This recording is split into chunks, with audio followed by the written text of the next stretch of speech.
my first book, which is called The Red Market, about organ trafficking all around the world, it actually started with the death of a student of mine in India when I was, one of my earlier jobs while freelancing. I was leading abroad programs for American students in India, and a student of mine committed suicide. She took her own life on a meditation retreat, a silent meditation retreat in the location where the Buddha achieved enlightenment 2,800 years ago or so.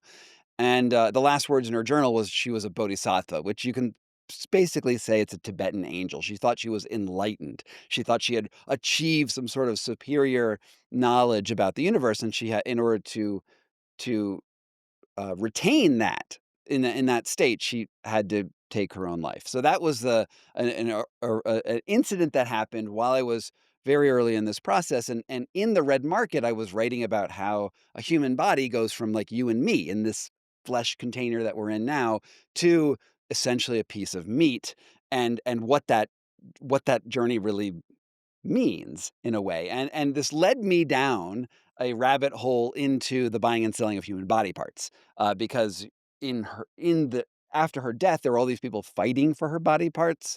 It was a whole weird thing. But insurance companies and police and the family and all of the people had stakes in her remains, and so that led me down the red market road, led Mm. me into the organ trafficking, led me into skeleton sales and kidney sales and that sort of stuff. But at the same time, I was thinking to myself, why did she kill herself? What is it about this intense spiritual seeking that could end in going from like nirvana and bliss and love into death? How did that change happen? So I spent another couple years running around India, talking to monks, talking to lamas, talking to um, you know various spiritual people there, being like, well, was she enlightened? Like, did she have the secret? And they were all like, no, she wasn't. She was insane. Like her spiritual searching led her to um, conclusions that were ultimately negative. And then I wrote this book called The Enlightenment Trap about intense spiritual seeking, particularly among Westerners, and how the search for enlightenment leads to, or can lead to, not in all cases, can lead to psychosis.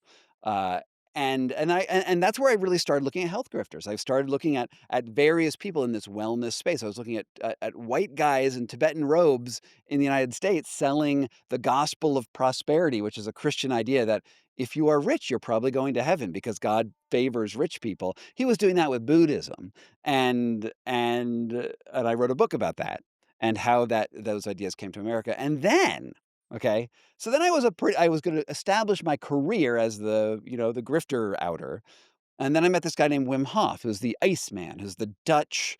He was. I don't know. You may have heard of him before.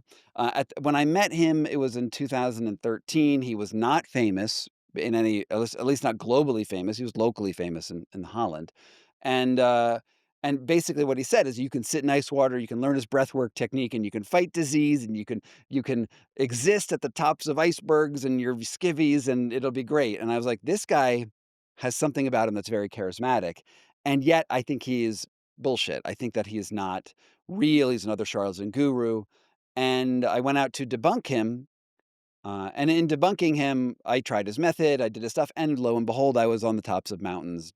An autoimmune illness went away, and I Yeah. was like, "Oh my god!" This like blew my mind, Yeah. and I revised my stance a little bit, saying, "Look, there's a lot of charlatans out there, but sometimes this stuff does have reality to it." And I'm trying to sort of like Mm. straddle these two worlds. And I wrote a New York Times bestselling book called "What Doesn't Kill Us" about that journey with him, and it's interesting because I became everyone in the world, because that was my most successful book, people thought that I was the the the skeptic turned believer, and I was gonna be a believer no matter what. And it turns out that I just found Wim early, and even though there is something amazing about what he does, and in fact, many religious experiences, meditation has some beautiful things with it, he has turned into a grifter just like all of the rest of them.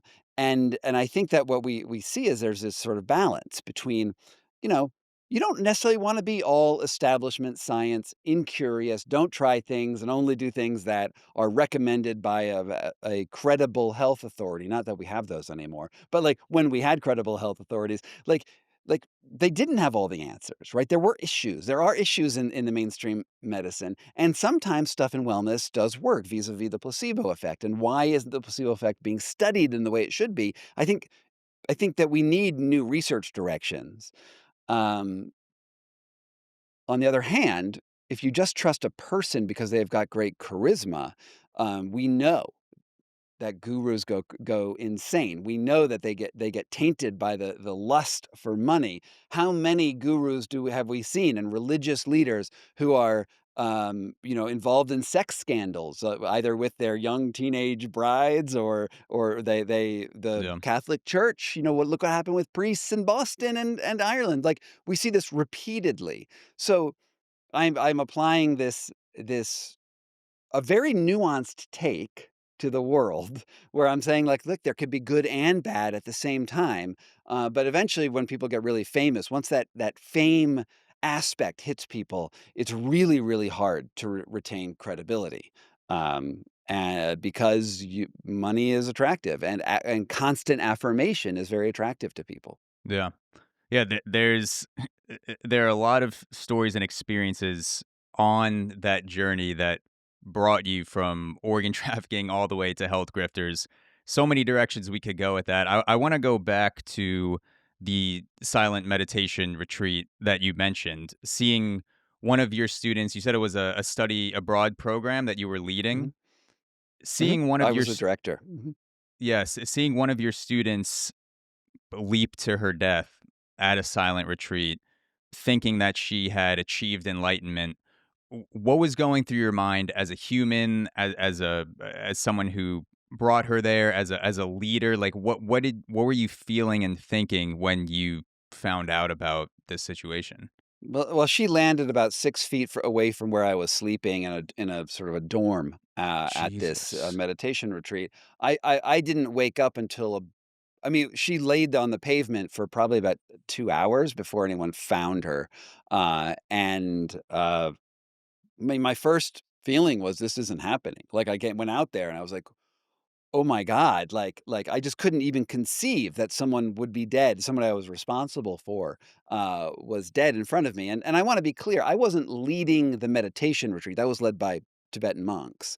I was the director of the program, so in the seven-day silent meditation retreat, I was Yeah. essentially a student like her, and then she was dead, and no one had any idea why, right? There was a murder investigation that I was briefly a suspect in, as were several other people. I was dealing with the police. I was the only person who spoke Hindi in the group because I happen to speak Hindi, and so it was a really, really tense and difficult thing, and in the investigation, we found her journal so we could understand at least what she was thinking, and it became clear that, that she was at the beginning of the meditation retreat, she started to have these ideations of being, essentially enlightened, essentially perfect, essentially able to grasp, the fundamental nature of reality, and at the end, she's sort of talking about how she wants to hold on to it,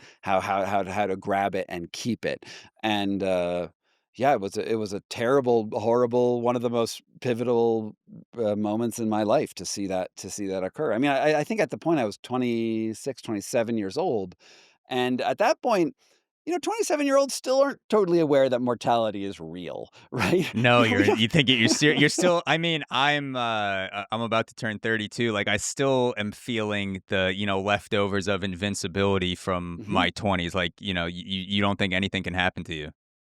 Yeah, and I think that I was in a way, this was one of the moments that ushered me into adulthood when I realized that consequences happen to people that you actually know, and it was, I think, sort of one of the defining moments of my life.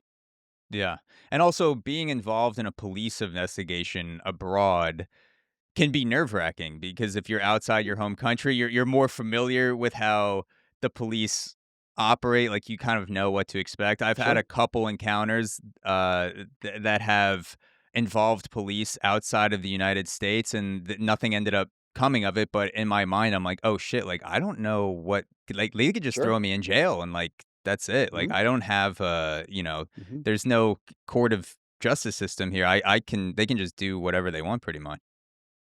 Absolutely. I think that honestly, the cops there, I mean, while they do run encounter squads, which are sort of assassination teams in that area. There's paramilitary operations. It was a pretty lawless area, but I think that their feeling was, "Ah, god darn it, we don't want to deal with a dead foreigner. We want this to go be as quiet as possible and to go away as fast as possible." So I think that the politics in that moment were like, we don't want to deal with it.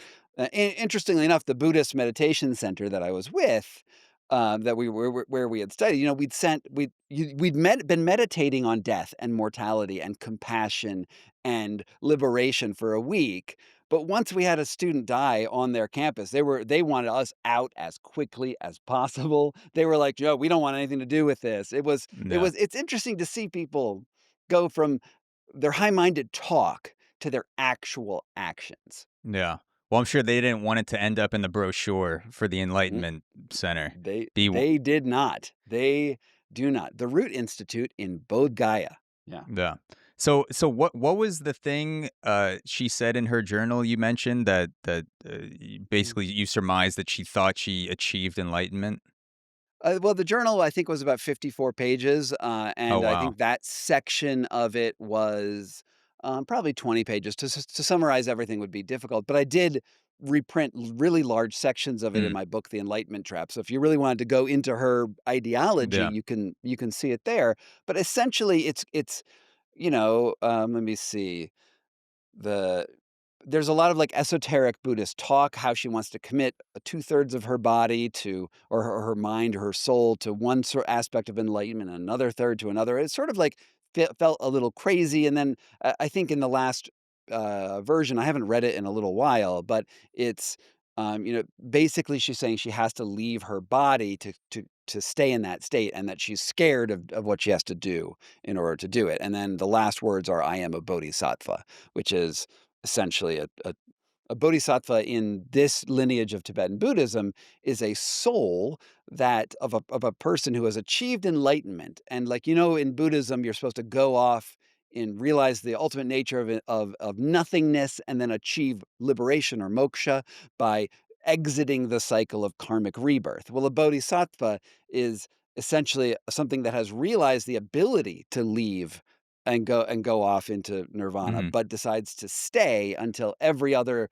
sentient being in the universe also achieves the same state. So that's what a bodhisattva is. That's what she Yeah. thought that she was. I mean that sounds pretty surreal because her journal is basically it's a real time, real life example of that line between mysticism and Mhm, psychosis. Like mhm, how did going through that change your view of what could be a delicate line between those two mhm, worlds, the psychotic breaks and also like the mhm. mysticism spirituality aspect? Well, it's interesting because 'cause I'd been studying meditation off and on since college at least, doing both my own versions of meditation, but also studying mostly with Tibetans, but sometimes with Hindu, teachers.